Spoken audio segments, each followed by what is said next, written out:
आज आपण उन्हाळा विशेष शरीराला थंडावा देणारे ताकाचे 3 वेगवेगळे प्रकार बनवणार आहोत। त्याचबरोबर आज आपण ताकाचा मसाला कसा बनवायचा ते सुद्धा बघणार आहोत। एकदा का हा मसाला बनवला की महिनाभर आरामात टिकतो। तर आज आपण 3 वेगवेगळ्या प्रकारचे ताक आणि मसाला बनवणार आहोत। चला तर या रेसिपीला सुरुवात करूया। तर सर्वात अगोदर मी इथे गॅसवरती एक पॅन ठेवलेला आहे। आता यामध्ये आपण मसाले घालून घेणार आहोत। तर ताकाचा मसाला बनवण्यासाठी सर्वात अगोदर इथे मी 4 चमचे जिरे घेतलेले आहेत। त्यानंतर 3 चमचे इतके मी अख्खे धणे घेतलेले आहेत।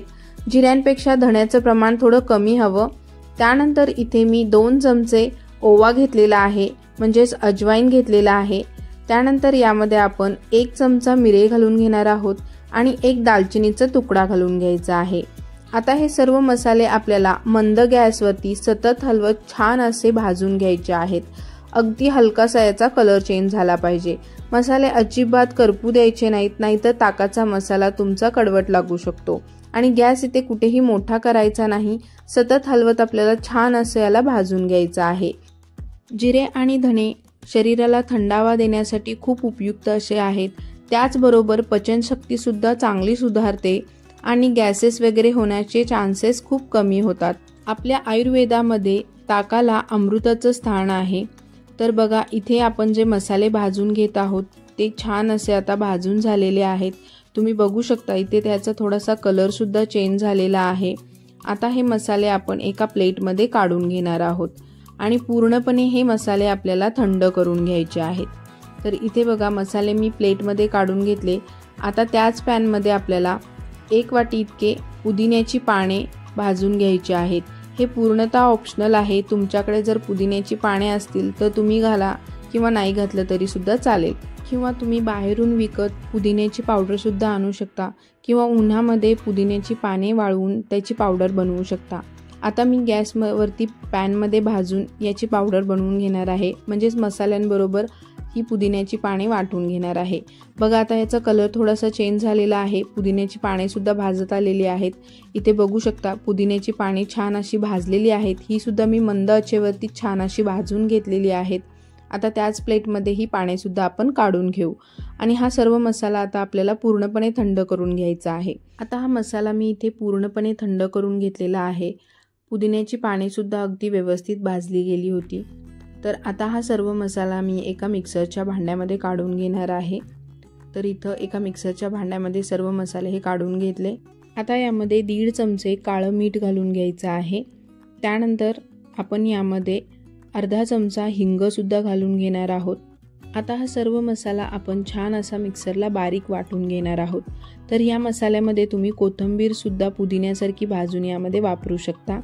आता एक चाळण घेतली आणि त्यामध्ये हा मसाला ओतून घेतला आणि चाळणीने आपल्याला छान असा हा चाळून घ्यायचा आहे, म्हणजे जे काही मोठे खडे असतील ते वरती राहतील आणि चांगला आपला बारीक असा मसाला तयार होईल। तर इथे बघा दालचिनीचे थोडे तुकडे बारीक झाले नव्हते ते मी काढून घेतले।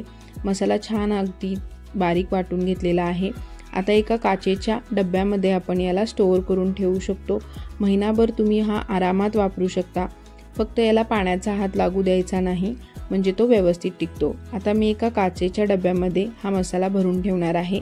याच मसाल्यापासून आपण ताकाचे 3 वेगवेगळे प्रकार बघणार आहोत। त्यातला पहिला प्रकार, पहिल्यांदा एका मिक्सरच्या भांड्यामध्ये दही घेतलेला आहे, अर्धा चमचा ताकाचा मसाला, थोडीशी कोथिंबीर, चवीनुसार मीठ घालायचं आहे आणि झाकण लावून आपल्याला हे मिक्सरला बारीक वाटून घ्यायचं आहे। थोडंसं पाणी घालायचं आणि चांगलं वाटून घ्यायचं। आपला हा पहिला प्रकार मसाले ताक बनून तयार झालेला आहे। त्यानंतर आपण ताकाचा दुसरा प्रकार बघणार आहोत। त्यासाठी इथे मी कोथिंबीर घेतलेली आहे आणि पुदिना घेतला आहे। भरपूर सारी कोथिंबीर यामध्ये घालायची आहे आणि पुदिना कोथिंबीरीपेक्षा जास्त घालायचा आहे। त्यानंतर आपण यामध्ये अर्धा चमचा मसाला घालून घेणार आहोत आणि हे पहिल्यांदा आपल्याला मिक्सरला बारीक वाटून घ्यायचं आहे। त्यानंतर आपल्याला यामध्ये दही घालायची आहे। पहिल्यांदा पुदिना आणि कोथिंबीर वाटून घ्यायची, म्हणजे ती छान अशी बारीक वाटली जाते। आता यामध्ये चवीनुसार मीठ घालायचं, थोडं पाणी घालायचं आणि हे आपलं दुसऱ्या प्रकारचं पुदिना फ्लेवरचं ताक बनून तयार झालेलं आहे। बघू शकता याला किती छान असा कलर आलेला आहे।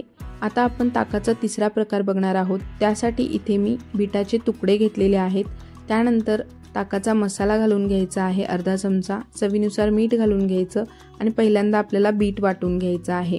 बीट वाटल्यानंतर मग यामध्ये दही घालायची, पाणी घालायचं आणि पुन्हा एकदा हे छान वाटून घ्यायचं आणि गाळणीने आपल्याला गाळून हे सर्व करून घ्यायचं आहे। तर बघू शकता मस्त असे आपले ताकाचे 3 वेगवेगळे प्रकार बनून तयार झालेले आहेत। तिन्ही सुद्धा फ्लेवर अतिशय अप्रतिम असे लागतात। आपण जे बीटाच्या फ्लेवरचं ताक बनवलेलं आहे त्यापासून आपल्या शरीराला खूप फायदे आहेत। बीट आपल्या शरीरामध्ये रक्ताचं प्रमाण वाढवण्याचं काम करतं आणि पुदिना आपल्या शरीरासाठी थंडावा देण्याचं काम करतं। तुम्ही सुद्धा तुमच्या रोजच्या आहारामध्ये ताकाचा समावेश नक्की करा। ताक आपल्या शरीरामध्ये पचनास खूप मदत करतं, त्यामुळे तुम्ही सुद्धा या उन्हाळ्यामध्ये हे 3 वेगवेगळे प्रकार ताकाचे नक्की करून बघा। ताकाचा मसाला एकदा का करून ठेवला की महिनाभर टिकतो, त्यामुळे रेसिपी नक्की ट्राय करून बघा। तुम्हाला ही रेसिपी कशी वाटली कमेंट करून सांगा। यामधला कोणता फ्लेवर तुम्हाला जास्त आवडला ते सुद्धा सांगा। व्हिडिओला एक लाईक करा आणि अशा छान छान रेसिपी पाहण्यासाठी चॅनेलला सबस्क्राईब करा। Bye, take